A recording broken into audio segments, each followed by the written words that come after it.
Assalamualaikum warahmatullahi wabarakatuh. Selamat datang kembali di mata kuliah Sistem Basis Data.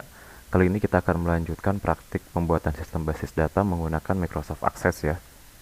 Di video yang sebelumnya, kita sudah merancang sebuah sistem basis data berdasarkan IRD yang kita buat di pertemuan-pertemuan sebelumnya.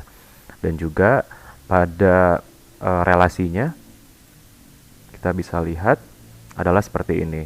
Jadi, pada pertemuan kali ini kita akan belajar menghitung bagaimana harga atau omset bisa dihasilkan dari aktivitas pembelian yang dilakukan atau aktivitas transaksi yang dilakukan sebelumnya. Oke, di sini teman-teman mungkin lihat bahwa saya menghapus beberapa relasi. Dan silahkan teman-teman lakukan juga di rumah, silahkan explore sendiri. Kenapa saya hapus? Karena kita akan mengidentifikasi omset itu dari jumlah produk yang dibeli oleh pelanggan. Karena kemarin pada tabel pembelian itu pelanggan tuh bisa membeli lebih dari satu produk. Dan mungkin ini cukup advance untuk dipelajari, jadi kita akan belajar dari dasarnya dulu untuk menghitung omset. Dan untuk relasi many to many-nya nanti direpresentasikan oleh jumlah produk. Jadi pelanggan bisa menentukan jumlah produk yang ingin dibeli. Nah, seperti itu. Jadi, many to many-nya tidak berdasarkan jumlah produk yang dibeli atau dari jumlah atau jenis produk yang banyak, tetapi dari jumlah produk yang dibeli. Misalkan toner, dia ingin beli 2 dan lain sebagainya macamnya, sehingga akan lebih mudah untuk menghitung harga atau omset yang didapat. Oke, karena tadi saya sudah menghapus relationship antar entitas, maka kita coba lihat kita pun harus menghapus beberapa lookup wizard yang pernah kita buat, yaitu ID produk. Kita delete rows-nya. Sebelumnya mungkin kita bisa hapus dulu record-nya ya, data yang pernah di-inputnya. Kita hapus dulu semua data yang pernah kita input. Jadi kita akan membuat tabel dari awal lagi. Lalu pelanggan kita hapus juga. Penjual pun kita hapus datanya.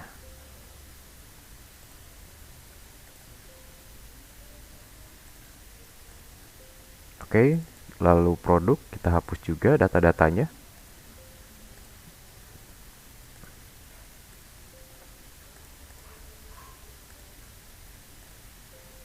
Oke. Nah, kita sebagaimana kita tahu bahwa relasi itu akan terjadi di entitas pembelian atau relasi pembelian dan juga entitas database penjual ya. Sehingga lookup wizard yang dihapus berada di tabel pembelian dan database penjual dan produk. Kita buka design view, lalu kita hapus beberapa rows atau baris yang memiliki hubungan dengan tabel lain. Nah, seperti itu. Lalu kita buat ulang ID produk ya, ID produk yang ingin dibeli seperti apa. Lalu kita definisikan lookup wizard kembali. Lalu kita next. Dan kita mengambil ID produk dari tabel produk skincare ya. Lalu kita transformasikan ID produk dan nama produk ke tabel pembelian ini. Next, next. Nah, mungkin perbedaannya ada di sini. Kita tidak perlu mencentang tabel-tabel ini karena kita many to many-nya berdasarkan jumlah produk yang dibeli. Nanti kita teman-teman mungkin bisa mengerti pas sudah jadi ya tabelnya. Jadi nggak perlu dicentang, allow multiple values-nya atau enable data integrity-nya. Lalu kita finish dan save. Oke, sudah selesai. Lalu satu lagi ID yang ditransfer yaitu ID pelanggan berarti. ID pelanggan. Di mana ID pelanggan ini diambil dari tabel pelanggan. Kita ambil saja informasi ID pelanggan dan nama pelanggan.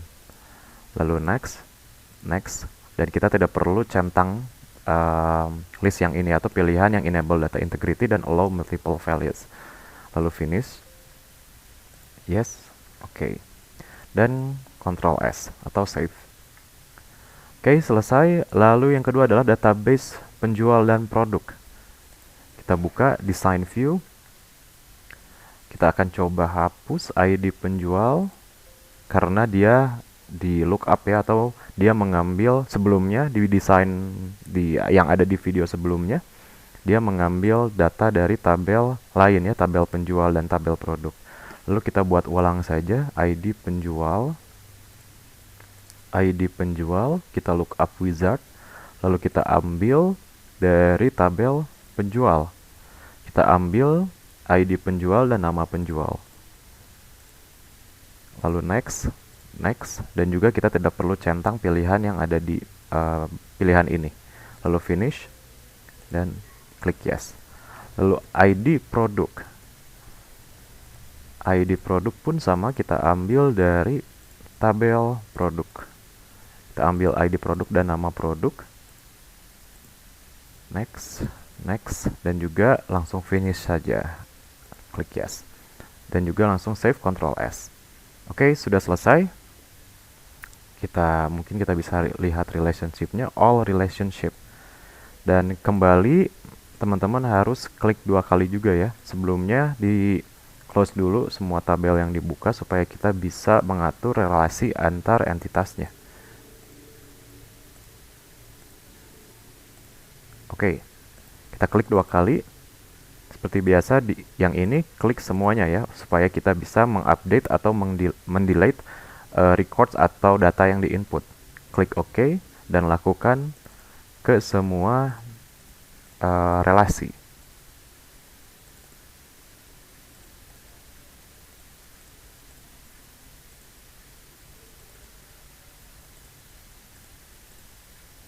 Oke, sudah semua terhubung dan juga sudah ada rasio kardinalitasnya. Lalu kita klik save saja langsung, Ctrl S. Oke, telah selesai untuk yang relasi ya. Nah, selanjutnya kita langsung saja buat form lagi, atau sebelumnya kita define dulu ya produk-produknya. Misalkan nama produk pertama ada toner, dan juga mungkin teman-teman lihat produknya mulai dari 004 karena record sebelumnya sudah dari 1, 2, 3. Ini tidak apa-apa karena ID produk akan tetap unik ya. Misalkan harganya 100.000.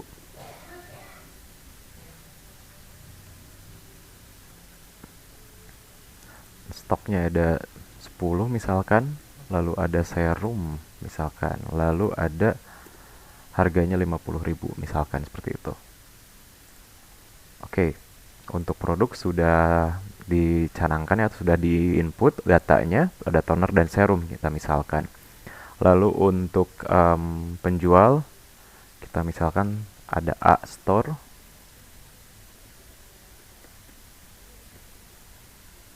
lalu ada B store, dan cukup saja kita contohnya 2. Oke, kita akan bikin di pembelian sekarang.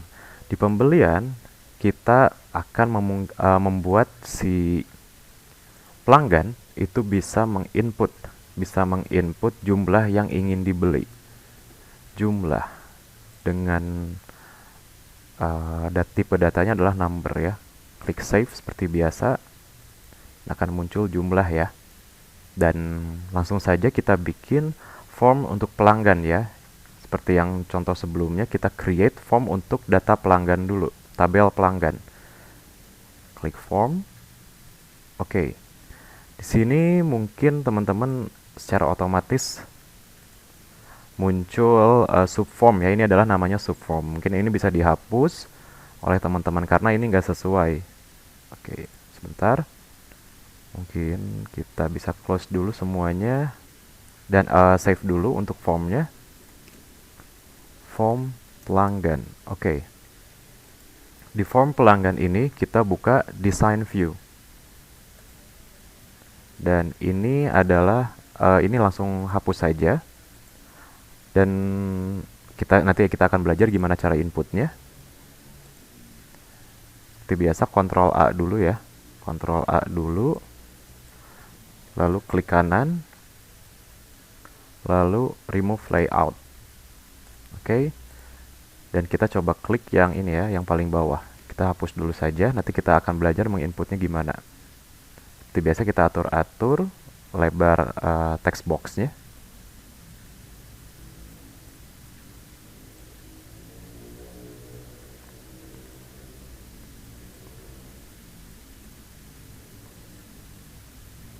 Oke, ini udah selesai untuk form yang pelanggan. Seperti biasa kita akan tambahkan button ya. Pertama adalah button input, yaitu record operation add new record. Next, kita namai input. Oke, next, dan finish. Lalu selanjutnya kita masukin simpan ya, yaitu untuk save data yang di input supaya nggak hilang datanya. Record operation lagi, klik save record. Next, kita pakai icon saja, yaitu icon save. Finish. Oke, sudah selesai. Oke, dan satu lagi saya akan tambahin, yaitu supaya kita bisa lihat recordnya. Nah, di sini langsung aja record navigation, go to next record. Nanti kita lihat gimana bedanya ya. Oke, kita langsung saja pakai icon ini, next, finish. Lalu kita bikin button lagi. Ini untuk previous record atau record sebelumnya. Record navigation, go to previous record. Next, lalu finish. Nah, nanti kita lihat ya hasilnya. Sekarang kita akan coba input subform ya atau subreport. Misalkan kita mau di sini nih. Oke. Kita jangan pakai yang ini ya. Kita pakai properties-nya saja. Klik kanan, lalu klik properties. Nah, di sini ada properties keluar untuk yang subform ya. Kita klik tab data, klik kolom yang source object, lalu kita mau ngambil dari tabel yang mana, yaitu tabel yang pelanggan tentunya ya. Klik OK. Selesai. Sudah gitu aja, langsung save. Dan kita bisa lihat di sini ada tabel secara real time, tabel pelanggan. Ups, kita bisa hapus tulisan child 38-nya ya. Dan juga mungkin kita bisa perbesar tabelnya atau si subformnya ya. Oke. Kita save, Ctrl S, dan buka, klik 2 kali form pelanggan. Dan ini adalah subformnya. Jadi kita setiap kali menginput bisa langsung melihat data yang diinput. Oke, setelah bikin form pelanggan, seperti biasa kita bikin form pembelian. Klik satu kali di tabel pembelian, create, dan create form. Nah, bakal keluar tabel seperti ini. Lalu kita bisa lihat dengan design view.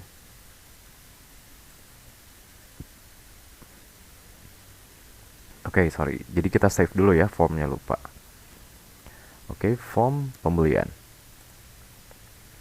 Oke, klik design view. Lalu kita tambahkan juga button seperti biasa. Dan kita samakan saja ya buttonnya dengan yang di form pelanggan. Seperti biasa, record navigation, add new record untuk button yang input. Klik next, lalu finish. Oke, lalu selanjutnya kita bikin button yang save. Record operation, lalu save record. Finish. Lalu selanjutnya untuk melihat record-recordnya ya. Lalu record navigation, go to next record. Finish. Selanjutnya yang terakhir untuk melihat record yang sebelumnya, data yang sebelumnya. Record navigation, go to previous record. Dan finish. Oke. Dan jangan lupa kita kalau ingin nambahin subform, tinggal expand pilihannya dan klik subform atau report. Apabila secara otomatis keluar subform wizard, teman-teman cancel saja. Lalu ini mungkin bisa dihapus child 21-nya. Lalu untuk subformnya klik kanan, klik properties. Buka tab data seperti biasa dan pilih source object-nya, yaitu tabel pembelian. Oke, dan klik save. Oke, kita akan coba. Pertama-tama tentunya kita akan masukin pelanggan ya. Misalkan pelanggan yang pertama namanya Justin. Di sini ID pelanggannya 002 karena sebelumnya saya sudah pernah ngisi data ya di video sebelumnya. Alamat misalkan Karawang, usia misalkan 27, nomor telepon 123456778. Kita coba input, oke, dan save. Oke, kita bisa lihat. Nah, kita bisa lihat ketika ada tombol previous record, kita bisa melihat data yang sudah dimasukin sebelumnya. Dan misalkan kita masukin lagi alamat Bekasi misalkan, lalu usia 30, telepon, dan input, lalu save. Kita bisa lihat dua data sebelumnya ya. Nih. Jadi kita bisa terus-terusan, dan untuk membuat input yang baru, kita tinggal klik saja yang paling kanan ya. Jadi kita sampai mentok ke kanan seperti ini. Jadi untuk menginput data yang baru. Oke, kita sudah bisa menginput data-data pelanggan, dan kita bisa cek juga di tabel pelanggan. Sudah ter-record juga datanya. Kita masuk ke form pembelian. Tanggal pembelian misalkan today ya. Lalu ID produknya, misalkan kita mau beli toner. Nah, pelanggannya siapa? Justin misalkan. Jumlah tonernya mau berapa? Mau 3. Kita input, lalu save. Oke, kita bisa cek juga sebelumnya transaksi pembelian toner oleh Justin. Lalu selanjutnya Justin ingin beli lagi, ternyata ingin beli lagi serum. Kita input lagi datanya. Misalkan dia beli 4 serumnya. Dan input lalu save. Kita bisa cek juga sebelumnya sudah ada data. Nah, seperti itu. Oke, kita sudah bisa ya menggunakan form dan juga bisa melihat data secara real time-nya. Dan sekarang kita akan coba membuat query untuk menghitung omset yang didapat penjual ya, atau kita misalkan hasil penjualannya atau report penjualannya. Oke, kita buat saja create query design. Nah, karena penjualan itu berasal dari relasi 3 tabel, yaitu atau enggak relasi 2 entitas dan 1 relasi, yaitu pelanggan, membeli, produk skincare, maka kita pakai 3 tabel ini di query ya. Kita klik add saja. Nah, sudah di add, dan ini relasinya ya. Pelanggan membeli produk skincare. Pada query ini untuk menghitung omset atau pendapatan atau report penjualan, kita bisa klik dulu di sini table, misalkan dari tabel pembelian, lalu kita mengambil kolom ID transaksi, lalu kita dari misalkan dari pembelian kita masukin juga tanggal pembelian, lalu kita dari produk skincare kita akan mengambil nama produk dan juga harga produknya. Lalu kita akan mengambil lagi pembelian dan juga dari akan mengambil jumlahnya ya, jumlah yang dibeli. Dan terakhir jangan lupa juga adalah ID pelanggan, siapa yang membelinya ya. Nama pelanggan misalkan. Dan terakhir di sini kita akan melakukan sedikit perhitungan. Untuk perhitungan pendapatan ya, atau enggak omset yang diterima. Omset yang terima itu perhitungannya mudah, harga saja dikalikan dengan jumlah. Sehingga kita perlu mendefine di sini. Klik kanan, lalu klik build. Nah, di sini bakal keluar untuk expression builder. Jadi di sini kita akan sedikit menuliskan coding ya, yang sederhana. Untuk itu kita coba definisikan nama kolomnya. Teman-teman tinggal tulis saja omset di sini. Omset titik 2. Seperti itu. Lalu kita tambahkan klik sistem basis data ini. Lalu klik tables. Kita ingin menghitung harga dikali jumlah. Berarti kita mengambil data dari produk skincare, yaitu harga, klik 2 kali silahkan. Dan mungkin bisa dihapus ini tulisan XPR-nya. Produk skincare mengambil data harga kali, yaitu bintang, pembelian atau enggak dikali jumlah tadi tuh ya. Berarti jumlah itu ada di tabel pembelian. Klik 2 kali pada jumlah. Oke, ini sudah selesai. Jadi harga dikali jumlah ya. Oke, selesai. Dan juga teman-teman tinggal save. Kita save namanya key omset atau query omset. Jadi query ini fungsi dalam database adalah untuk mengambil data-data yang di-input query itu. Oke, Q omset ya, query omset. Kita klik OK. Di sini akan muncul, kita coba klik 2 kali ya di sini. Nah, di sini bakal otomatis dia menghitung omsetnya. Dan ini adalah bisa jadi sebuah report ya untuk teman-teman. Ini adalah query, jadi kita bisa menghitung harga kali jumlah dan omsetnya adalah sekian. Dan juga meskipun kita bisa lihat lagi di design view, meskipun di sini campuran ya dari beberapa tabel, misalkan di sini ada tabel pembelian, di sini ada tabel pembelian, lalu di sini ada produk skincare. Secara otomatis, meskipun kita mengambil data dari tabel produk skincare, nama produknya, dia akan mengikuti ID transaksinya. Jadi ID transaksi, misalkan transaksi 2, dia itu produknya apa? Toner dengan harga sekian, dengan jumlah sekian. Meskipun nama produk dan harga itu ngambil dari tabel produk skincare ya, tapi dia bisa mengikuti si ID transaksi. Nah, jadi ini adalah database yang sudah terkoneksi satu sama lain. Dan juga kita tadi sudah tambahin juga ya jumlah di tabel pembelian atau di form pembelian. Jadi pelanggan bisa memilih jumlah produk yang ingin dibelikan atau yang dibeli. Dan juga kita tinggal kali saja, kita dapetin omset 300 dari transaksi ini 002 dan juga dari pelanggan Justin ini ya. Lalu di transaksi 3 masih si Justin, kita dapat sekitar 200.000 untuk transaksi serum. Nah, seperti itu. Oke, selanjutnya kita akan coba membuat report ya. Mudah saja, langsung create dan juga klik report. Jadi sebelumnya klik dulu di sini ya, di Q omset, lalu klik report. Nah, ini adalah report dari omset yang ini. Dan mungkin secara otomatis dia malah menjumlahkan harga satuannya ya. Nanti kita akan coba edit. Sebelumnya kita save dulu. Kita tulis report omset ya, R omset saja. Oke, kita di sini klik design view.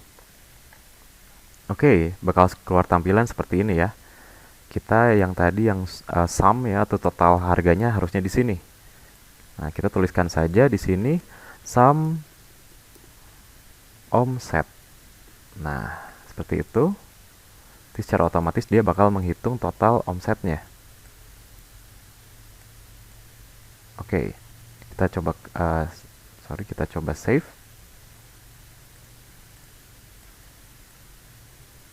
Kita coba save. Klik Ctrl S, lalu kita klik 2 kali.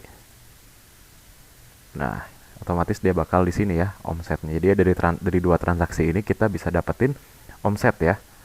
Dan kita juga bisa ganti namanya ini menjadi laporan, misalkan laporan omset. Klik design view.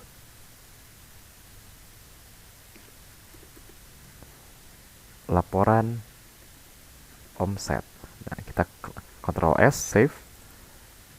Dan jadilah seperti ini. Oke, kita tadi sudah mencoba untuk membuat query untuk menghitung omsetnya dan juga mengkoneksikan data-data dengan patokan dari ID transaksi ya. Jadi kita harus masukin satu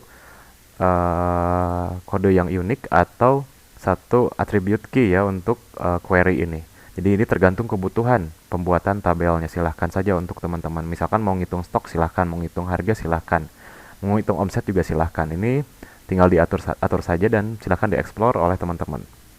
Lalu setelah keluar omset, keluar nilai omset, kita buatkan laporan omsetnya. Oke. Jadi seperti itu untuk hari ini, yaitu kita belajar membuat query dan juga membuat reports ya. Mungkin nanti kita akan perdalam lagi setelah UTS.